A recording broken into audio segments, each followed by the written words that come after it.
Hare and Tortoise lived together near the Hashalom train station in Tel Aviv. On sunny days, they frolicked at the beach. On rainy days, they visited museums. At night, the two friends dined on carrots and hummus before attending the opera. One morning, Hare and Tortoise watched the trains come and go. "I think I'm as fast as those trains," Hare said. "Maybe faster." Tortoise giggled. "You are fast, my friend, but you are not as fast as a train." Hare did not laugh. "Well, I may not be as fast as a train, but I am certainly faster than you," he said. Tortoise ignored Hare's bragging and held out a bag. "Would you like some rugula?" he offered. "I just stopped by the bakery." But Hare refused to be distracted. "I am faster than you," he repeated. "I could beat you in any race, anytime, anywhere." "What about in a race all the way to the Dead Sea?" Tortoise asked. "Do you think you could beat me?" "Of course," Hare said. "We'll see," Tortoise replied. "Remember the sign that says, 'Welcome to the Dead Sea'? That will be our finish line." The next day, the two friends began their race. They left the busy traffic of Tel Aviv and continued into the countryside. Hare hopped through olive groves and past persimmon trees. Behind him, he heard Tortoise calling, "Shalom," to everyone he passed. Hare did not waste time chatting with other animals. He leaped further and further ahead. When Hare reached Jerusalem, he stopped at the shuk to buy dried apricots.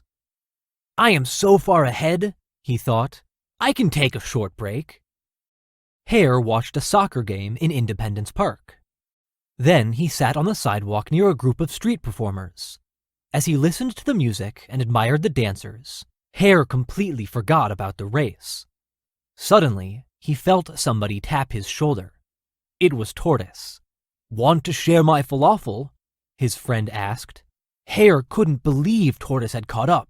Quickly he bounded away, not even taking time to say, "No thank you." Hare left Jerusalem in a hurry and hopped his way through the Judean hills into the desert. He didn't stop until he reached an oasis.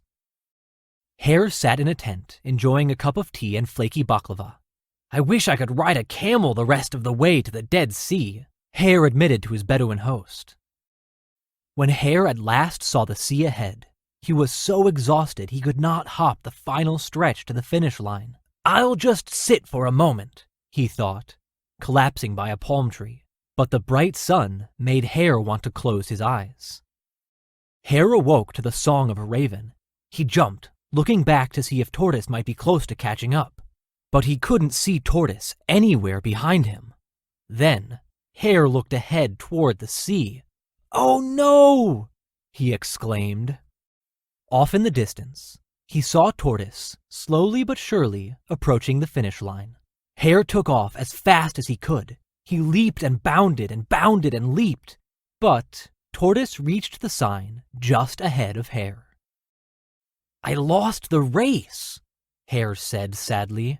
"I guess I was too sure of myself, and now I'm all hot and sweaty and my muscles ache." "Slow and steady might win the race, but I'm hot and sore too," Tortoise said. He pointed toward the Dead Sea, where many other animals floated happily in the salty water just a few yards away. "Race you into the water," Tortoise giggled.